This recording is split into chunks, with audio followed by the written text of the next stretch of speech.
जब वरुण ने अपने पुत्र की कठोर परीक्षा ली, एक बार वरुण के पुत्र भृगु के मन में परमात्मा को जानने की अभिलाषा जागृत हुई।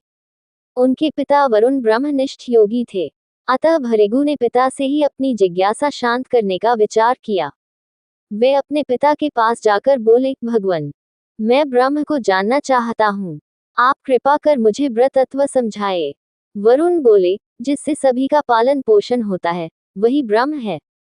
भृगु ने सोचा अन्न ही ब्रह्म है, अतः उन्होंने अन्न उपजाया और कई वर्ष तप कर पिता के पास गए और कहा, प्रभु, अन्न को समझा, लेकिन शांति नहीं मिली। वरुण बोले, तुम तप द्वारा ब्रह्म तत्व को समझने का प्रयास करो। तब भृगु ने सोचा प्राण ही ब्रह्म है, अतः उन्होंने प्राणायाम किया। इससे शरीर तो तेजस्वी हो गया, किंतु फिर भी शांति प्राप्त नहीं हुई।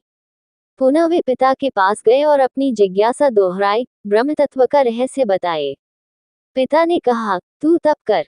भृगु ने मन को संयम में रखने व पवित्र करने की साधना की, किंतु शांति इस बार भी दूर ही रही। इस बार पिता ने कहा, विज्ञान ही ब्रह्म है। तब भृगु ने निश्चय किया कि विज्ञान स्वरूप जीवात्मा ही ब्रह्म है। उन्होंने निरंतर साधना की। जब इससे भी शांति नहीं मिली, तो फिर पिता के पास गए। जब पिता को विश्वास हो गया कि पुत्र ब्रह्म विद्या के ज्ञान का अधिकारी हो गया है, तब उन्होंने भृगु को तत्व का ज्ञान दिया, जिससे भृगु को दिव्य आनंद की प्राप्ति हुई। तैत्तिरीय उपनिषद के इस प्रसंग से प्रेरणा मिलती है कि सच गुरु बिना पात्रता का विचार किए किसी शिष्य को ज्ञान नहीं देता। ज्ञान प्राप्त करने का सच अधिकारी वही है, जो निरहंकार भाव से गुरु की आज्ञा का पालन करे।